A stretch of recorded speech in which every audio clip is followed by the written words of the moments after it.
College से जैसे ही निकलती है कि तभी हल्के हल्के बारिश की बूंदें पड़ने लगती है।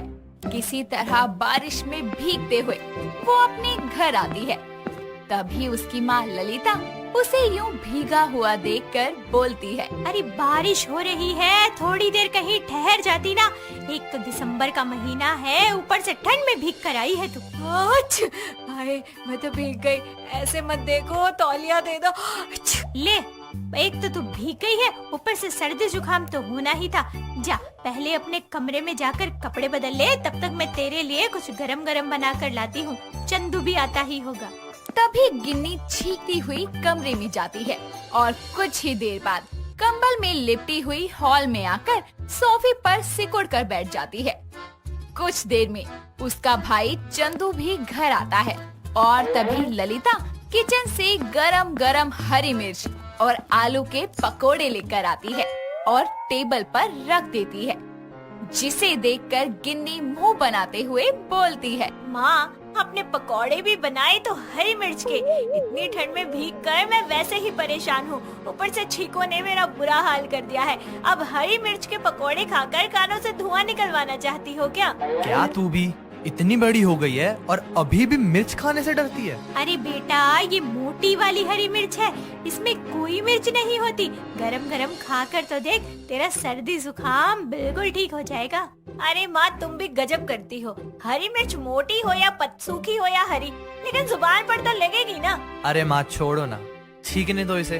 वैसे भी इसके बस की नहीं है मिर्च खाना। हरी मिर्च में ही इतने नखरे हैं, लाल मिर्च होती तो देखते ही इसकी आंखों से आंसू आने लगते। इसीलिए कहते हैं लड़कियों के बस की नहीं है मिर्च खाना।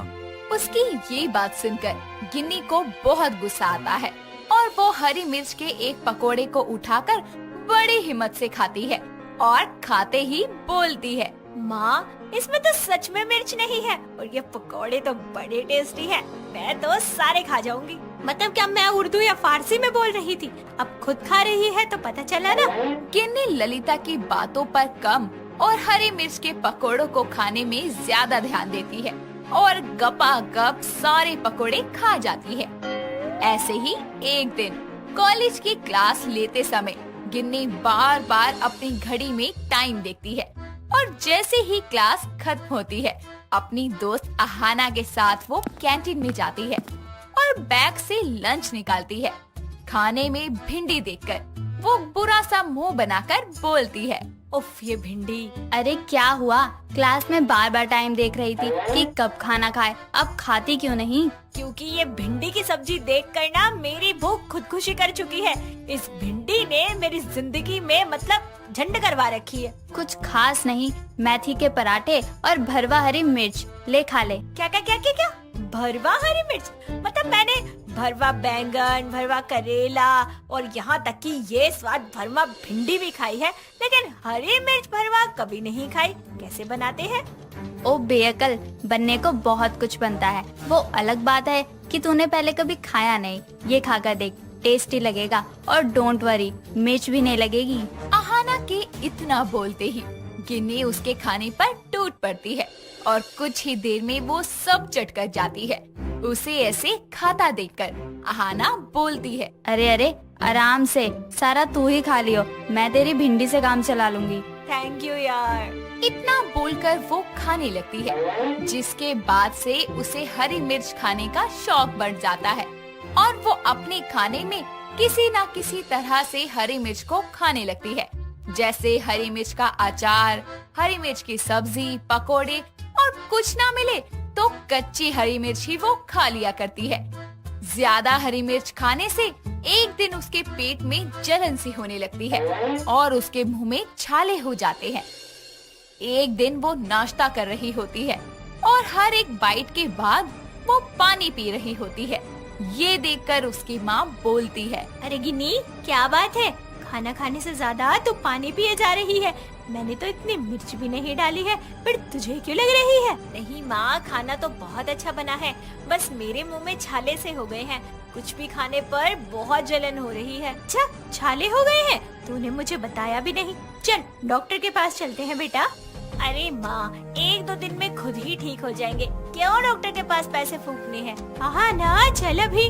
ललिता के कहने पर गिन्नी उसके साथ क्लिनिक जाती है, जहाँ डॉक्टर गिन्नी के मुंह की हालत देखकर बोलता है। पहले कभी ऐसा हुआ है क्या? नहीं डॉक्टर, पहले तो इसे कभी छाले नहीं हुए, लेकिन अब देखिए कैसे इसका पूरा मुंह लाल हो गया है, कुछ खा भी नहीं पा रही है, और हाँ, इसके पेट में भी जलन हो रही है।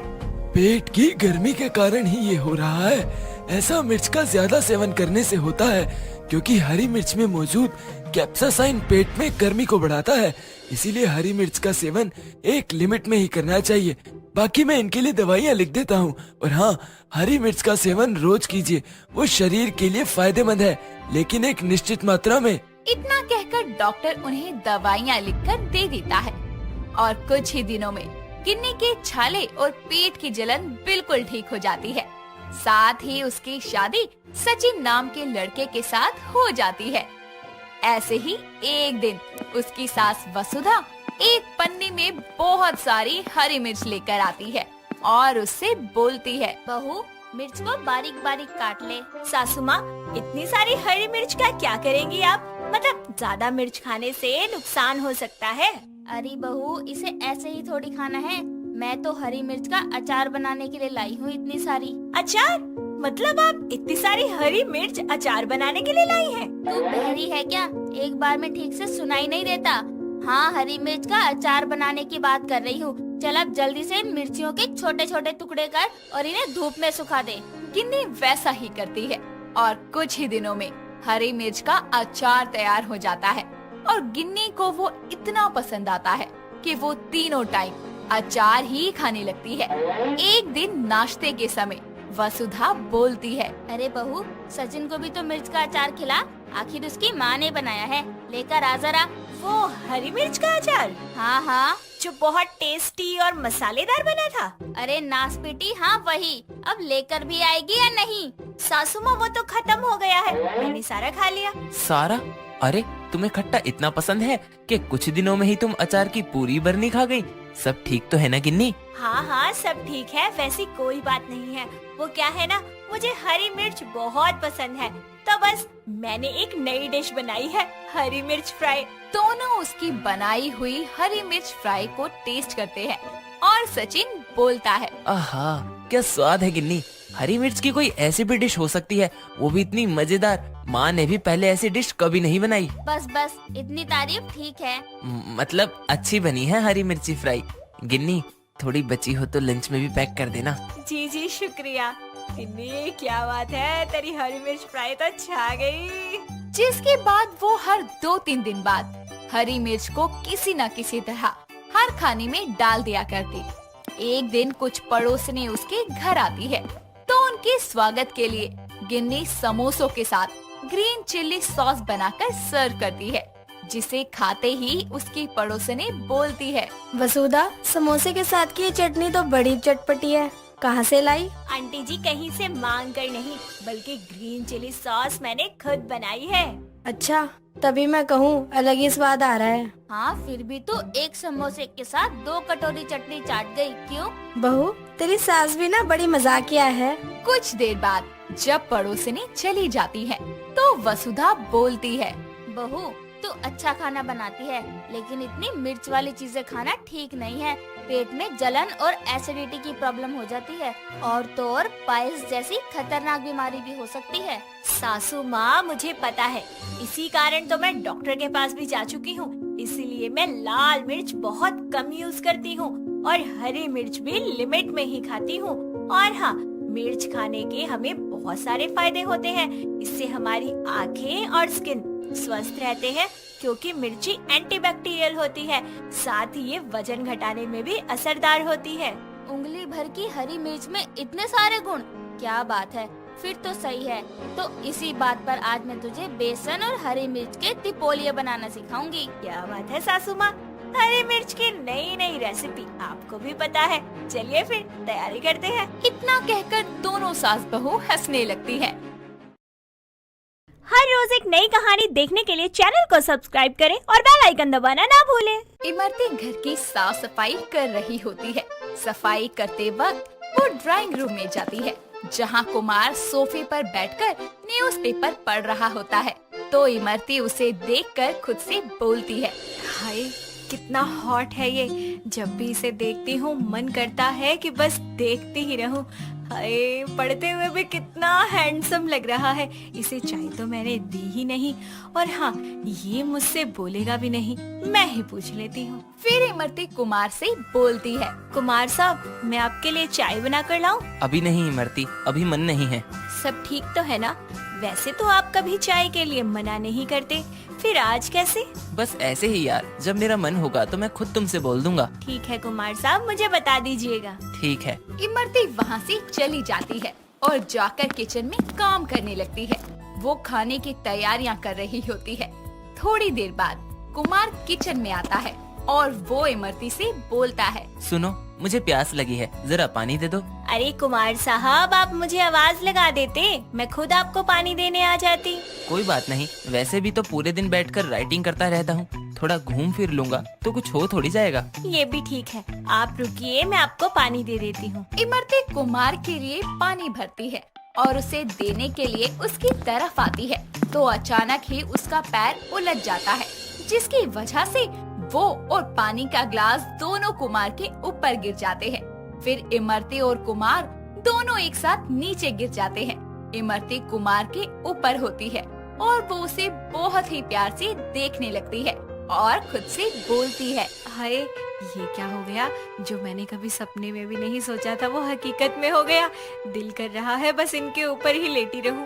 इमरती इतना सोच ही रही होती है कि तभी कुमार उसे बोलता है, तुम ठीक हो ना? जी मैं ठीक हूँ, आप ठीक है? हाँ मैं भी ठीक हूँ। अच्छा अब तुम ऐसे ही मेरे ऊपर लेटी रहोगी या उठोगी भी? सॉरी सॉरी अभी उठती हूँ। इमरती जैसे ही उठने की कोशिश करती है कि तभी दोबारा से वो कुमार के ऊपर गिर जाती है और इस बार उसका सर कुमार के सर से टकरा जाता है और वो कुमार से बोलती है, जी कुमार साहब लगता है मेरे पैर में मोच आ गई, इसलिए मैं उठ नहीं पा रही। कोई बात नहीं, तुम हिलना मत, मैं कुछ करता हूँ। ठीक है कुमार साहब। अच्छा तुम एक काम करो, मुझे कसकर पकड़ लो, मैं हम दोनों को एक साथ उठा लूंगा। ठीक है मैं पकड़ लेती हूँ। फिर कुमार अपने आप को और इमरती को एक साथ उठाता है और उठने के बाद वो इमरती को अपनी बाहों में उठाकर कमरे में ले जाता है और उसे बेड पर लिटा देता है, जिसके बाद वो उससे बोलता है, तुम ठीक हो? दर्द हो रहा है। तुम रुको, मैं दवाई लेकर आता हूँ। जी ठीक है। कुमार फर्स्ट एड बॉक्स लेकर आता है और उसमें से ऑइंटमेंट निकालकर वो इमरती के पैरों पर लगाने के लिए उससे पूछता है, मैं तुम्हारे पैर में दवाई लगा दूँ? जी अगर आपको कोई दिक्कत ना हो तो। मुझे क्या दिक्कत होगी, मैं लगा देता हूँ। फिर कुमार उसके पैर में दवाई लगाना शुरू करता है। जैसे जैसे कुमार उसे दवाई लगाता है, इमरती को उतना ही मजा आने लगता है और वो अपने मन में सोचती है, वाह वाह वाह मजा ही आ गया। बस कुमार जी ऐसे ही मेरे पैरों पर मालिश करते रहो। थोड़ा सा ऊपर, थोड़ा सा और ऊपर। क्या क्या कहा तुमने? मैं कुछ भी तो नहीं। देखो तुम घबराओ मत, मुझे बता सकती हो, अगर कहीं और दर्द हो रहा है तो मैं वहाँ भी दवाई लगा दूंगा। यार ये तो खुद से ही बोल रहा है, इसे बोल दूं क्या कि मुझे और जगह पर भी दर्द हो रहा है? आप सच कह रहे हैं ना? हाँ यार, तुम बताओ कहीं और लगानी हो तो। अच्छा तो थोड़ी सी दवाई मेरी कमर में भी लगा दीजिए। ठीक है, तुम उल्टी हो जाओ। जी ठीक है। इसके बाद इमरती पलट कर लेट जाती है। कुमार उसकी कमर पर दवाई लगाना शुरू करता है। जैसे ही वो उसकी कमर पर हाथ फेरना शुरू करता है, इमरती अजीब सी आवाजें निकालने लगती है। अरे अरे कुमार साहब धीरे। क्या हुआ, ज्यादा दर्द हो रहा है क्या? जी नहीं, वो बस आज से पहले किसी ने मुझे ऐसे छुआ नहीं है ना, तो थोड़ा अजीब सा लग रहा है। अच्छा ठीक है, मैं धीरे करता हूँ। कुमार साहब आप रहने दीजिए, मुझे ऐसा लग रहा है कि दर्द कम होने की जगह और बढ़ता जा रहा है। क्यों, मैं आराम से तो कर रहा हूँ ना। अरे आपके आराम से करने की वजह से मेरे तन बदन में आग लग रही है और थोड़ी देर ऐसे ही चलता रहा ना तो मेरा खुद पर काबू कर पाना मुश्किल हो जाएगा। अब बताओ कैसा लग रहा है? अच्छा लग रहा है बहुत। कुमार इमरती की मालिश करता रहता है। थोड़ी ही देर में कविता अपने ऑफिस से वापस घर आती है। असल में कविता आज जल्दी घर आई थी क्योंकि उसे कुमार के साथ बाहर घूमने जाना था, लेकिन कुमार इस बात को भूल जाता है। कविता जैसे ही घर के अंदर आती है तो ना ही उसे कुमार नजर आता है और ना ही इमरती। वो उन दोनों को गायब देखकर खुद से बोलती है, कहाँ जा सकते हैं ये दोनों? कहीं ऐसा तो नहीं कि इमरती फिर से उनके साथ कुछ कर रही है? मुझे उस पर बिल्कुल भी यकीन नहीं है, वो कुछ भी कर सकती है। मैं जाकर देखती हूँ कि वो दोनों आखिर है कहाँ। फिर कविता उन्हें देखने के लिए सबसे पहले किचन में जाती है। उसे किचन में कोई नहीं मिलता, लेकिन वहाँ फैला हुआ पानी उसे नजर आता है। उसे देखकर वो एक बार फिर खुद से बोलती है, ये पानी कैसे फैला हुआ है यहाँ? इमरती ने इसे साफ नहीं किया? अच्छा, मैं तो भूल ही गई, वो यहाँ होगी तब तो साफ करेगी। फिर कविता उन्हें ढूंढने के लिए घर के बाकी हिस्सों में जाती है, लेकिन वो दोनों उसे कहीं नहीं मिलते। अब बस एक ही जगह बची होती है और जो उसने नहीं देखी थी वो था उसका बेडरूम। अब वो अपने बेडरूम की तरफ जाने लगती है। जैसे ही वो बेडरूम की तरफ बढ़ती है, उसे कुछ अजीब सी आवाजें आने लगती है। वो उन आवाजों को सुनने के लिए धीरे धीरे ऊपर जाती है। जैसे ही वो कमरे के पास पहुंचती है, तो आवाजें और तेज हो जाती है। उन्हें सुनकर कविता खुद से बोलती है, ये तो इमरती की आवाज लग रही है, मैं थोड़ा और ध्यान से सुनती हूँ। अब कविता अपना कान कमरे के दरवाजे पर लगा लेती है और फिर वो और ध्यान से आवाजें सुनने लगती है। वाह कुमार साहब, मजा आ रहा है बहुत, मानना पड़ेगा आपके हाथों में जादू है, जादू। Thank you so much. अच्छा थोड़ा ऊपर करिए ना। अच्छा ठीक है, मैं करता हूँ, तुम बताना कैसा लग रहा है। ठीक है, आप करिए। बाहर खड़ी कविता ये सब सुनकर खुद से बोलती है, ये क्या हो रहा है आखिर? मेरी पीठ पीछे मेरे पति, वो भी किसी और के साथ। छी छी, मैं तो ये कभी सोच भी नहीं सकती थी कि कुमार ऐसे निकलेंगे। और सुनती हूँ क्या क्या हो रहा है। कविता फिर से अपना कान दरवाजे पर लगाकर आवाजें सुनने लगती है। अब बताओ इमरती, कैसा लग रहा है? बस पूछो मत कुमार साहब, आज से पहले इतना मजा मुझे कभी आया ही नहीं। और कभी आएगा भी नहीं, क्योंकि तुम मुझसे करवा रही हो ना, इसलिए। कोई और करेगा तो वो मजा नहीं आएगा जो मेरे करने में आता है। सच कहा आपने कुमार साहब, आप बस ऐसे ही करते रहिए, मैं जिंदगी भर आपकी सेवा करूंगी। बाहर खड़ी कविता ये सब सुनकर खुद से बोलती है, अरे इमरती, कैसी बात कर रही हो? ये तो मेरा फर्ज है। अच्छा जी, ये करना इनका फर्ज बन गया। कविता खुद से इतना कहती ही है कि उसे इमरती की आवाजें सुनाई देती है और इमरती कुमार से बोलती है, कुमार साहब एक बार जोर का झटका दीजिए ना, सारा दर्द एक बार में बाहर आ जाएगा। तो अभी लो फिर। ये वाह, मजा ही आ गया। यार मैं भी बहुत थक गया ये सब करके। अब कविता से ये सब बर्दाश्त नहीं होता और वो सीधा कमरे का दरवाजा खोलकर अंदर चली जाती है और देखती है कि सामने कुमार खड़ा है और इमरती बेड पर लेटी है, जिसकी कमर पर दवाई लगी है। कुमार कविता को वहाँ देखकर उससे बोलता है, अरे कविता, तुम आ गई? आज जल्दी कैसे आ गई? हमें आज बाहर घूमने जाना था, भूल गए क्या? और मुझे ये बताओ, ये सब चल क्या रहा है? अच्छा ये, अरे यार क्या बताऊं, आज पता है क्या हुआ? मैं किचन में पानी पीने के लिए गया तो इमरती मुझे पानी का गिलास देने के लिए मेरे पास आ ही रही थी, तो आते वक्त इसका पैर ही लच गया और ये गिर गई और इसके पैर में मोच आ गई, तो मैं बस इसके पैर में दवाई लगा रहा था। तो ये ऐसे उल्टी क्यों पड़ी है बेड पर? वो मैंने ही इन्हें कहा था मेरी कमर पर दवाई लगाने के लिए, इसलिए मैं ऐसे उल्टी लेटी हूँ। हाँ, अब समझी तुम? और वो सब आवाजें कैसी थी? वो तो मैं जब दवाई लगा रहा था तो इमरती को दर्द हो रहा था, इसलिए वो ऐसी आवाजें निकाल रही थी। अच्छा, मैं तो कुछ और ही समझ रही थी। अच्छा, अभी आपका दवाई लगाने का कार्यक्रम खत्म हो गया हो तो हम घूमने चले? हाँ हाँ, क्यों नहीं, मैं बस अभी रेडी हो जाता हूँ, फिर चलते हैं। ठीक है। थैंक यू कुमार साहब। कोई बात नहीं इमरती। इसके बाद इमरती अपने काम करने के लिए चली जाती है और कुमार रेडी होने के लिए, और इसके बाद कुमार और कविता घूमने के लिए चले जाते हैं और इमरती अपने कामों में व्यस्त हो जाती है। हेलो दोस्तों, ये तो आप सब लोग जानते ही होंगे कि लड़कियों को मेकअप करने का कितना शौक होता है। ऐसे ही एक लड़की है आशना, जिसे मेकअप करने का बहुत ही ज्यादा शौक था। वैसे तो वो खुद ही बहुत सुंदर थी, लेकिन फिर भी वो बिना मेकअप किए कहीं भी नहीं आया जाया करती। ऐसे ही एक दिन वो सुबह उठते ही खुद को शीशे में देखते हुए बोलती है, गुड मॉर्निंग आशना, रात को कितनी ठंड लग रही थी।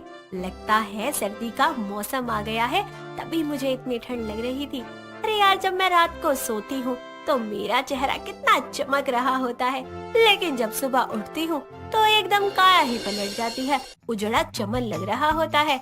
मेरा ये खूबसूरत चेहरा मेरे मेकअप के बिना कितना अधूरा सा लगता है, जो कि मुझे बिल्कुल पसंद नहीं है। चल आशना, अब जल्दी से फ्रेश हो जा, ठंडी का मजा ले आज तो तू। इस तरह मेकअप की शौकीन आशना फ्रेश होने चली जाती है और थोड़ी ही देर में वो नहा धोकर वापस अपने मिरर के सामने आकर बैठ जाती है, जहां उसके ढेर सारे मेकअप प्रोडक्ट्स लाइन वाइज लगे होते हैं और उन्हें देखकर वो खुद से बोलती है, अगर आज तुम इस दुनिया में और मेरे मिरर के पास ना होते तो बताओ कैसी लगती मैं। एक तुम ही तो हो मेरी खुशी, तुम्हारे चलते ही तो मैं डेली डेली खूबसूरत दिखती हूँ। तुम ना हो तो मेरी तो खूबसूरती ही ना दिखे किसी को। देखा आपने, आशना को मेकअप से कितना प्यार है। इतना बोलकर वो मेकअप करना शुरू करती है और खुद से बोलती है, अरे वाह, कितनी खूबसूरत लग रही है आशना तू, तुझे तेरी ही नजर ना लग जाए। अच्छा, एक बार सब कुछ अच्छे से चेक कर लेती हूँ, कहीं कुछ रह तो नहीं गया। फाउंडेशन हो गया, फेस पाउडर हो गया, lipstick, eyeliner, eyebrow pencil, shimmer, eye shadow, highlighter, blusher, सब कुछ तो हो गया, लेकिन फिर भी ऐसा क्यों लग रहा है कि कुछ तो मिसिंग है। इस तरह आशना अपने चेहरे को अच्छे से देखने लगती है कि अचानक उसकी नजर अपनी आंखों के लेंसेस पर जाती है और वो बोलती है, देखा, मैं कह रही थी ना कि कुछ ना कुछ कमी तो लग रही है। हाय मेरी आंखें, लेंस बिना बिना मस्कारे के अधूरी सी लगती हैं, अब एकदम पूरी लग रही है। ये बोलकर आशना मिरर के पास से मस्कारा उठाकर आईलैश पर लगाती है, जिसके बाद वो खुशी से फिर एक बार अपनी तारीफ करते हुए बोलती है, ओ वाह, हो गया डन मेरा मेकअप, अब जल्दी से कॉलेज के लिए निकलती हूँ, ब्यूटी क्वीन लग रही हूँ। आशना मेकअप करके अपना कॉलेज बैग लेकर कॉलेज के लिए निकल जाती है। जैसे ही वो बाहर निकलती है, तभी उसकी माँ बबीता बोलती है, ओए आशना, ज्यादा होशियार बिल्ली की तरह दबे पांव भागने की कोशिश मत कर, जल्दी से टेबल पर बैठ जा और नाश्ता कर ले। मैं इतनी ठंड में सुबह उठकर तेरे लिए नाश्ता बना रही हूँ, समझी? माँ, मैं कॉलेज की कैंटीन में खा लूंगी, आप टेंशन मत लीजिए, बाय। एक भी पैर आगे बढ़ाने की गलती मत कर दियो, वरना बेलन फेंक के मारूंगी। और तुझे पता है ना ठंड में चोट कितनी तेज लगती है। चुपचाप टेबल पर बैठ जा।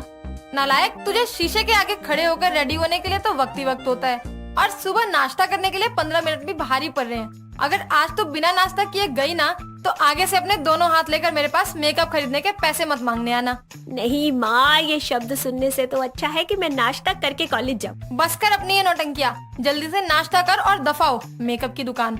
इस तरह आशना नाश्ते के चक्कर में कॉलेज पहुंचने में लेट हो जाती है और रास्ते में जब वो कॉलेज के लिए जा रही होती है, तभी वो खुद से बोलती है, माँ ने भी सब गड़बड़ कर दिया, नाश्ते के चक्कर में मुझे लेट हो गया, आज फिर से लेट हो गई। मैं सोनी का मुझे पता नहीं क्या क्या सुनाएगी, गुस्से का तो गुबार निकालेगी मुझ पे। इस तरह खुद से बातें करती हुई वो कॉलेज के गेट पर जाती है और सोनिका और निहाल दोनों की नजर जब उस पर पड़ती है तो निहाल बोलता है, ले ओए, सोनिका आ ही गई। ये देखियो, आज फिर से ये नया बहाना बनाकर आई होगी। और वैसे भी लड़कियों के दिमाग में तो एक से एक बहाने होते हैं। ओए निहाल, इससे पहले कि उसका गुस्सा मैं तुझ पे उतारूं, अपना मुंह ना बराबर से बंद कर ले, समझा?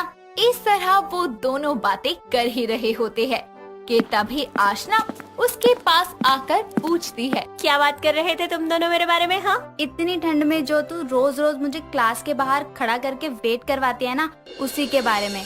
और हाँ, हम तो तेरे लिए ही बोल रहे थे कि आप आए तो बाहर आई, क्योंकि तू बहुत ज्यादा सुंदर लग रही थी। आज तुझे ये मेकअप करने में इतना समय लगा, जो तू इतने लंबे वक्त बाद आई है, बोलना लायक। अरे यार सॉरी, तुम लोगों को वेट करना पड़ा, बट यू नो ना कि मैं बिना मेकअप के आ नहीं सकती, और मुझे मेकअप करने में कितना टाइम लग जाता है, और मेकअप जल्दी से डन भी तो नहीं होता है, कहीं कुछ चीज छूट जाए तो मुझे अधूरी सी लगती है। और फिर मेरी माँ का नाश्ता वो हमेशा से ही लेट बनता है, बस इसी के चलते मैं लेट हो गई। तेरी माँ का नाश्ता किसी दिन हमें कॉलेज के बाहर का रास्ता दिखा देगा। टाइम देख, आज भी हम क्लास जाने के लिए लेट हो जाएंगे और अगर हम क्लास में एंट्री लेट करेंगे ना तो प्रोफेसर हमें इस बार मुर्गा ही बना देंगे।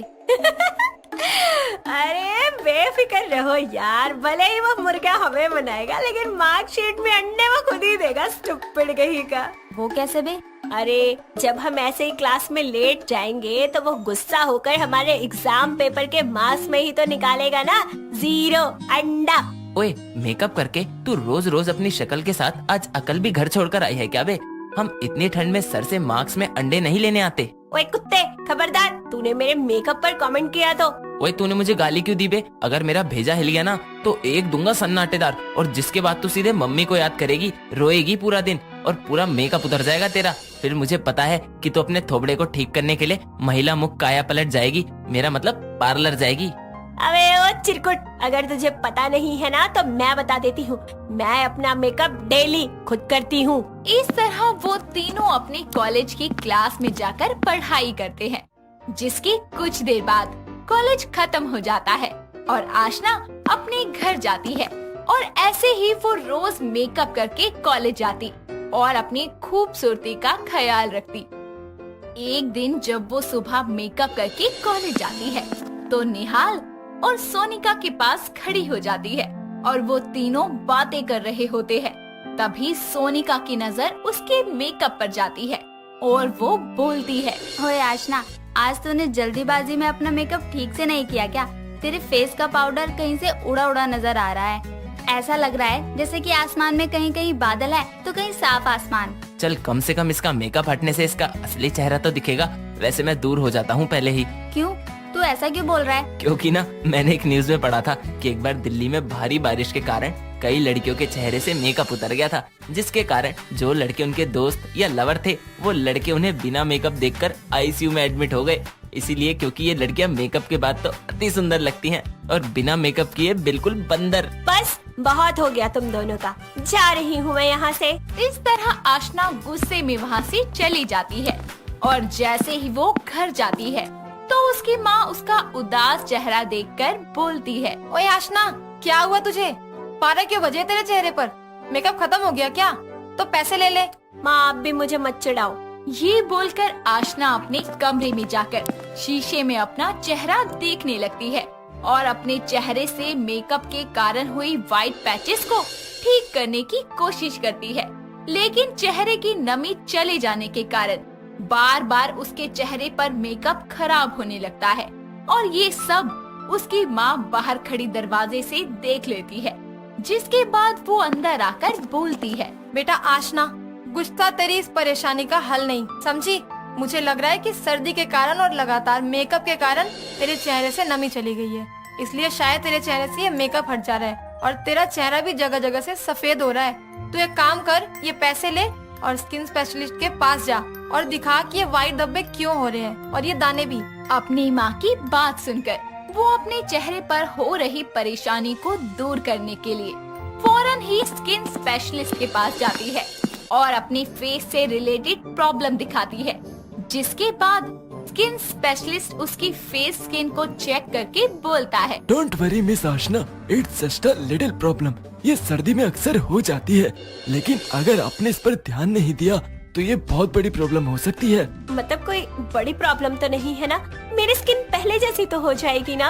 यस ऑफ कोर्स, ये व्हाइट पैचेस एंड पिंपल आपके ज्यादा मेकअप प्रोडक्ट यूज करने के कारण आपके चेहरे की नमी खत्म हो गई है, इसी कारण आपके फेस पर ये व्हाइट पैचेस हो रहे हैं। मैंने आपकी स्किन के अकॉर्डिंग ये मेडिसिन और ये ट्यूब दिया है, आप इसे डेली यूज कीजिए। और हाँ, आपको अगर मेकअप का फुल नॉलेज नहीं है तो फिर आप अच्छे से मेकअप की नॉलेज लीजिए, फिर कहीं अगली बार आपको कोई बड़ी प्रॉब्लम ना हो जाए। इस तरह आशना मेडिसिन लेकर घर जाती है और स्किन स्पेशलिस्ट की एडवाइसेस को फॉलो करती है। ऐसे ही वक्त बीतता जाता है, उसकी स्किन से व्हाइट पैचेस और पिंपल्स खत्म हो जाते हैं और वो पार्लर और मेकअप की सभी इंफॉर्मेशंस को कलेक्ट करती है और अपनी स्किन टोन के अकॉर्डिंग अपना मेकअप न सिर्फ चेंज करती है, बल्कि अब वो मेकअप लगाने से पहले अपने फेस को मॉइस्चर करने के लिए पार्लर स्पेशलिस्ट की बताई हुई क्रीम का यूज करती है, जिससे उसके चेहरे की नमी बरकरार रहने लगती है और एक बार फिर से वो अपने खूबसूरत चेहरे को लेकर कॉलेज जाती है, जहाँ निहाल उसे देखकर बोलता है, वाह ओए झल्ली, आज तो तू कमाल लग रही है। तुझे देख के मुझे सर्दियों का एक ऐड याद आ गया। हाँ हाँ सुनाना। सर्दी की नजर ना लगे। उसका गाना सुनकर सोनिका और आशना हंसने लगते हैं और इस तरह मेकअप की शौकीन आशना की ये कहानी यहाँ खत्म होती है। दोस्तों, अगर आपको ये कहानी पसंद आई तो इसे लाइक करें, शेयर करें और कमेंट करके बताएं कि कहानी में आपको सबसे अच्छा क्या लगा।